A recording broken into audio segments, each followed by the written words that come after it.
Hi hello வணக்கம் நண்பன் நண்பி நான் உங்க அரவிந்த். Realme GT3 இன்னைக்கு அஃபிஷியலாக குளோபல் மார்க்கெட்டில் லான்ச் பண்ணிட்டாங்க. அண்ட் இந்த ஸ்மார்ட் ஃபோன் நிறைய பேருக்கு தெரியும். சைனாவில் அவங்க லான்ச் பண்ண Realme GT Neo 5 அதனுடைய ரீபிராண்ட் தான் அப்படின்னு. பட் ஆனால் சைனாவில் இருந்த ஒரு ஃபீச்சரை அலேக்கா அங்கே தூக்கி போட்டுட்டு இந்த ஸ்மார்ட் ஃபோன் இப்போ குளோபல் மார்க்கெட்டில் எடுத்துகிட்டு வந்திருக்காங்க. அண்ட் இப்போ குளோபல் மார்க்கெட்டில் வந்திருக்கக்கூடிய இந்த வேரியன்ட் தான் இந்தியன் மார்க்கெட்டுக்கு நெக்ஸ்ட் வரும். ஸோ அப்படி இருக்கும்போது இப்போ குளோபல் மார்க்கெட்டில் வந்திருக்கக்கூடிய இந்த Realme GT3ல என்ன இருக்கு, என்ன பிரைஸ் செக்மெண்ட்டுக்கு லான்ச் பண்ணியிருக்காங்க, நெக்ஸ்ட் இந்தியாவுக்கு எப்போ எப்படி வரும் அப்படின்ற எல்லா விஷயத்தையும் தான் இன்னைக்கு வீடியோவில் நம்ம டிஸ்கஸ் பண்ண போகிறோம்.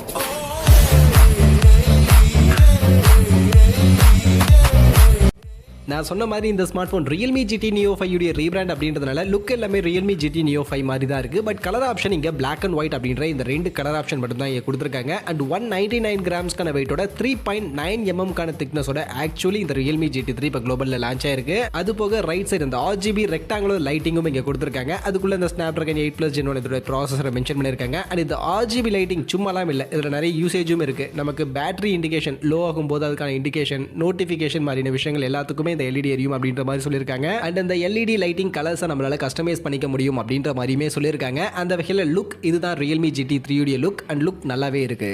அடுத்து ஸ்பெக்ஸ்னு வந்தோம்னா நம்ம டிசைன்லேயே பார்த்துட்டோம். அந்த RGB லைட்டிங்குள்ள Snapdragon 8+ Gen 1 அப்படின்றத மென்ஷன் பண்ணியிருக்காங்க. ஸோ அந்த வகையில் இந்த ஸ்மார்ட் ஃபோனில் இருக்கக்கூடிய ப்ராசஸர் Snapdragon 8+ Gen 1 அப்படின்னு சொல்லக்கூடிய இந்த ஒரு ஃப்ளாக்ஷிப் ப்ராசஸர் தான் ஆக்சுவலி இந்த ஸ்மார்ட் ஃபோனில் யூஸ் பண்ணியிருக்காங்க. அண்ட் இது ஒரு ஃப்ளாக்ஷிப் செக்மெண்ட்டுக்கான ப்ராசஸர் தான். பர்ஃபார்மன்ஸ் எல்லாம் ஃப்ளாக்ஷிப் லெவலில் இருக்கும். அண்ட் அது கூட LPDDR5X ரேம் டைப், UFS 3.1 ஸ்டோரேஜோட வருது. அண்ட் இதில் லிக்விட் கூலிங் டெக்னாலஜிக்கு stainless steel vapour cooling system max 2.0 அப்படின்ற இந்த ஒரு டெக்னாலஜி தான் ஆக்சுவலி இங்கே லிக்விட் கூலிங் சிஸ்டமாக யூஸ் பண்ணுறாங்க.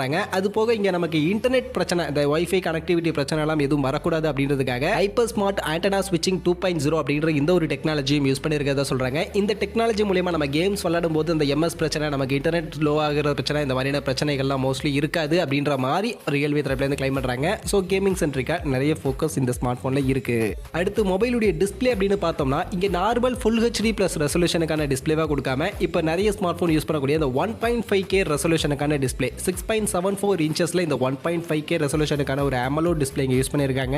அண்ட் இது கூட 144 ஹெர்ட்ஸ்க்கான ஒரு ஹை ரெஃப்ரெஷ் ரேட் கொடுத்திருக்காங்க. 360 ஹெர்ட்ஸ்க்கான டச் சாம்பிளிங் ரேட் இருக்கு. அண்ட் இன்ஸ்டன்ட் டச் சாம்பிளிங்னு வரும்போது 1500 ஹெர்ட்ஸ் வரைக்கும் போகும் அப்படின்ற மாதிரி கிளைம் பண்றாங்க. ஸோ கேமிங்க்கு நிறைய ஃபோக்கஸ் இங்கேயுமே இருக்கு. டிஸ்பிளேலையுமே டச் ரெஸ்பான்ஸ் எல்லாம் ரொம்பவே ஃபாஸ்டா நமக்கு இருக்கும் அப்படின்ற மாதிரி எதிர்பார்க்கலாம். அண்ட் பிரைட்னஸ் வேல்யூமே 1400 நிட்ஸ் அப்படின்ற மாதிரியான ஒரு பீக் பிரைட்னஸ் வேல்யூ கொடுத்திருக்காங்க. ஸோ அதனால நல்ல ஒரு பிரைட்டான டிஸ்பிளேவா, நல்ல கலர்ஃபுல்லான ஒரு ஆம்பியன்டான டிஸ்பிளேவா கண்டிப்பா இந்த டிஸ்பிளே இருக்கும் அப்படின்றதுல எந்த சந்தேகமும் இல்லை. அடுத்து மொபைலுடைய கேமரா செட்டப் அப்படின்னு பார்க்கும்போது ஆக்சுவலி பின்பக்கம் இங்கே 3 கேமரா தான் கொடுத்துருக்காங்க. அதில் பிரைமரி 50 மெகா பிக்சலுக்கான பிரைமரி கேமரா, சோனியுடைய IMX 890 அப்படின்னு சொல்லக்கூடிய இந்த ஒரு புது சோனி சென்சாரை எடுத்துட்டு வந்திருக்காங்க. ஆப்டிக்கல் இமேஜ் ஸ்டெபிலைசேஷனுக்கான சப்போர்ட்டோட இந்த பிரைமரி கேமரா அப்படின்றது இருக்கு. இது கூட சப்போர்ட்டிவ்க்கு ஒரு 8 மெகா பிக்சலுக்கான ultra wide and 2 mega pixel macro அப்படின்ற மாதிரின இந்த 2 கேமரா யூஸ்வலான ஒரு கேமராவே இங்கே கொடுத்துருக்காங்க. அந்த வகையில் பிரைமரி கேமரா ஃபோக்கஸ்டா நல்ல கேமரா கொடுத்துருக்காங்க. பட் சப்போர்ட்டிவ் கேமராஸ் அந்த அளவுக்கு சிறப்பாக இந்த ஸ்மார்ட் போன்ல இல்ல.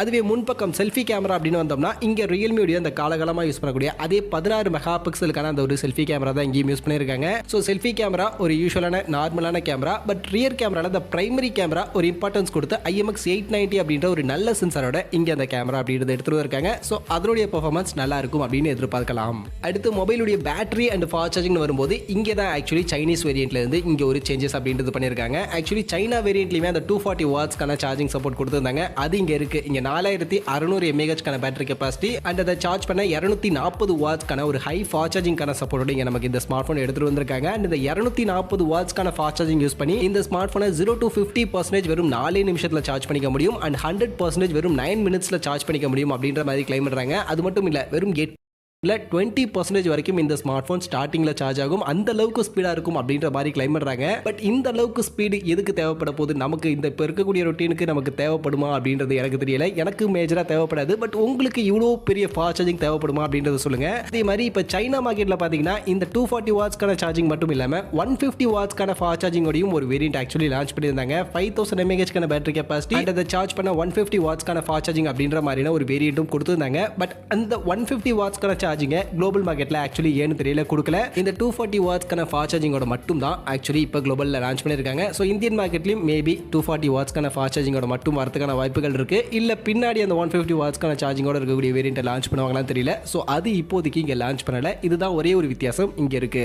மற்றபடி அதர் ஃபீச்சர்ஸ் எல்லாம் காமன் தான். இன் டிஸ்பிளே ஃபிங்கர் பிரிண்ட்ஸ்க்கான இந்த ஸ்மார்ட் போன்ல கொடுத்துட்டாங்க. And dual stereo speaker Dolby அட்மாஸ்க்கான சப்போர்ட் இருக்கு. அண்ட் ஐஆர் பிளாஸ்டர் ரியல்மி கிட்ட இருந்து ஐஆர் பிளாஸ்டர் இருக்கு. என்எஃப்சிக்கான சப்போர்ட் இருக்கு. அண்ட் இங்க பேஸ் வேரியன்ட்னு பார்க்கும்போது 8GB RAM 128GB internal variant அப்படின்ற வேரியன்ட் கொடுத்துருக்காங்க. அண்ட் இந்த வேரியன்ட்டுக்கு இப்போ குளோபல் மார்க்கெட்ல $649 அப்படின்ற பிரைசிங் செட் பண்ணிருக்காங்க. இது அப்படியே இந்தியன் மணிக்கு கன்வெர்ட் பண்ணோம்னா 53,500 கிட்ட பிரைசிங் வருது. ஸோ கண்டிப்பா இப்போ குளோபல்ல லான்ச் பண்ணிருக்கக்கூடிய இந்த பிரைசிங் கொஞ்சம் ஓவரா தான் தோணுது. ஸோ இந்தியன் மார்க்கெட்ல நாம இந்த ஸ்மார்ட் போன் ஒரு 35,000 செக்மெண்ட்டுக்கு வரும் அப்படின்ற மாதிரி எதிர்பார்த்தோம். பட் இப்போ இங்க குளோபல் மார்க்கெட்ல லான்ச் பண்ணிருக்கக்கூடிய இந்த பிரைசிங்கை பார்க்கும்போது இந்தியன் மார்க்கெட்ல மோஸ்ட்லி இந்த ஸ்மார்ட் போன் வரும்போது 35,000 செக்மெண்ட்ல வரதுக்கான வாய்ப்புகள் அவ்வளவா இல்ல. அதுவும் 240 வாட்ஸ்க்கான சார்ஜிங்கோட வரக்கூடிய அந்த வேரியன்ட் கண்டிப்பா 40,000 அப்படின்ற பிரைசிங் அது இருக்கிறதுக்கான வாய்ப்புகள் நிறைய இருக்கு. ஸோ அந்த வகையில் 40,000 மாதிரியான பிரைஸ் செக்மெண்ட்டுக்கு இந்த Realme GT3 இந்த 240 வாட்ஸ்க்கான ஃபாஸ்ட் சார்ஜிங்கோட இந்தியன் மார்க்கெட்டுக்கு வந்தா கரெக்டா இருக்கும் அப்படின்னு நீங்க நினைக்கிறீங்களா? உங்களோட ஒப்பீனியன் நீங்க கமெண்ட் செக்ஷன்ல வந்து சொல்லுங்க. அண்ட் இந்தியன் லான்ச் எப்ப இருக்கும்னு கேட்டீங்கன்னா இப்போதைக்கு லான்ச் டேட் பத்தின இன்ஃபர்மேஷன் எதுவுமே இல்ல. இந்தியன் லான்ச் பத்தின இன்ஃபர்மேஷன் பட் மோஸ்ட்லி இந்த ஸ்மார்ட் போன் மார்ச் மாதத்துல லான்ச் ஆக நிறைய வாய்ப்புகள் இருக்கு. மார்ச் எண்டுக்குள்ள கண்டிப்பா இந்த ஸ்மார்ட் போன் இந்தியன் மார்க்கெட்டுக்கு வந்துடும். அப்படி வரும்போது என்ன எக்ஸாக்டான பிரைஸ் செக்மெண்ட்டுக்கு வந்தா கரெக்டா இருக்கும் அப்படின்னு நீங்க நினைக்கிறீங்க அப்படின்றத உங்க ஒப்பீனியனையும் கமெண்ட்ஸ்ல வந்து சொல்லுங்க.